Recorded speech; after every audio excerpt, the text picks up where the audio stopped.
Welcome back to this very special hour of Notre Dame Day. I'm Jack Nolan, and I cannot think of a better place to start off this hour's tribute to the legacy of Father Ted Hesburgh than atop the 13th floor of the iconic building that carries his name, the Hesburgh Library. Our own Digger Phelps is standing by with a very special guest. Digger?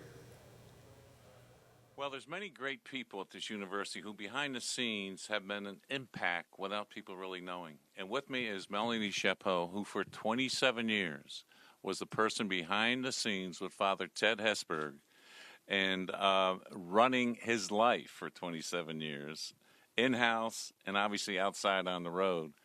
But as you look at the 27 years of what he accomplished, what would you say would be the one thing that impressed him the most, was something he wanted to change at Notre Dame when he first took over, and it's today happening? It would be the women, admitting women. And now, because there's 1,000 women and 1,000 men, right, it's 50%, and now his dream is a reality. And he did see that. And he also saw, as you well know, he's the godfather of the Civil Rights Act. And so in 2014, when that became the 50th anniversary, he lived to see that. And did he ever talk much about that to you? No, he all the time he was just so proud of it and the way things were going most of the time. And he had a great relationship with President Eisenhower, who asked him to lead the charge to get it done. Right, that's correct. That's right. That's right. When you look at things that have happened here at Notre Dame, and obviously when you came in and took over, we see what he and Father Joyce did behind the scenes. And that went on for some 35 years, because what they did from 52 to 87 is what we see today. That's right. That's right. And when you look at how they got that accomplished, what was that relationship when you saw them together? Well, they got along very, very well, and I don't know. Well, What impressed me the most was that Father Hesburgh at one point, after 20 years, said to Father Joyce, "Why don't you become president? I'll take your job." and Father Joyce said, "No, he didn't want to do it." Not at all. No, he was not interested. He was happy what he did with athletics and the finances. And because Father was traveling a lot. And he always trusted Father Joyce to run the place while he was away. Very much so. When you look at some of the great moments in his life, and I know he was close to George Steinbrenner, and Steinbrenner loved the Yankees. And I think it was Game 6 in the World Series back when. He flew them both in to say the team mass, right? Right. And well, they won the World Series. And threw out the ball Well, and won the World Series. And that game, based on throwing the ball, would also saying a mass in the dugout, in the locker room, actually, for the Yankees. Right. All right, let's get back to his relationship with some guy named Pope Paul VI. And that started when Pope Paul VI was the Monsignor in Milano, and then became Cardinal Milano. And they used to hang out in this restaurant called Alfredo's. What was that all about, the Alfredo sauce?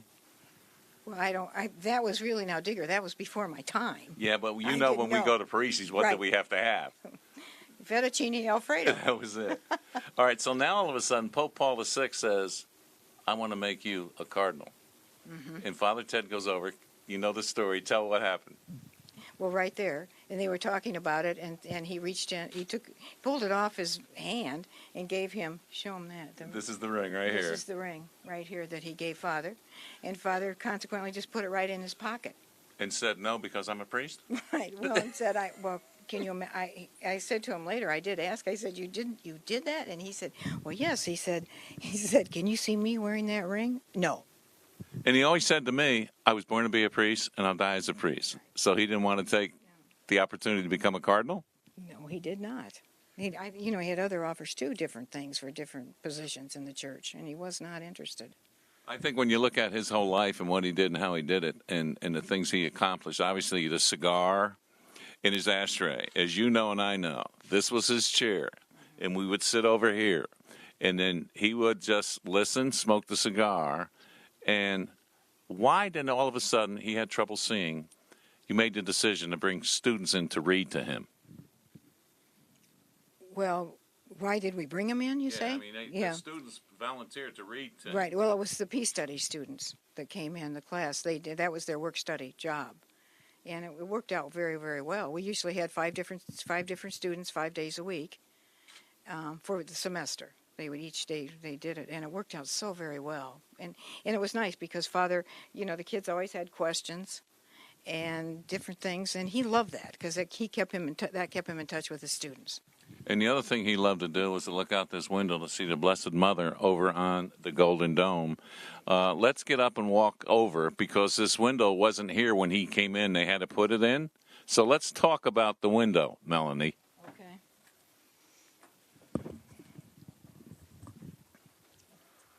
What do you recall about the window? Well, he always used to say when there were problems, he said, you know what, I just always would look out and say, to the lady on the dome, it's your problem, you have to help. And then he would look and say some prayers and talk to the Blessed Mother and get it done? Right, exactly. So that's, the way it was. When you look at everything that's been around here and the people he has seen and touched and talked to and blessed, why was his impact so important to people? Oh, I don't know. I mean, just a magnet to it. And when you think about it, even at his funeral, with all those children, the students, I say children, but they're kids, lined up on the way to the cemetery, but they weren't even born when he retired. When I look at his impact, and we see what Mother Teresa, as a nun, has been nominated to become a saint, do you feel that Father Hesburgh, as a priest, should get in line and become a saint? I do. Why? Well, just the way he always has been. I mean, the patience, the kindness, the goodness. I mean, for 27 years, I mean, it was wonderful. I mean, I had firsthand experience. Well, let me just say this. What you did for him in those 27 years, all of us on the outside, knowing what you did on the inside, we will never forget that. And knowing that he has passed, you're part of his life and a big influence on why he was able to continue in his last moments to live and believe in a lady on the Golden Dome. So thank you, Melanie. Thank you. It was my pleasure, believe me, those 27 years.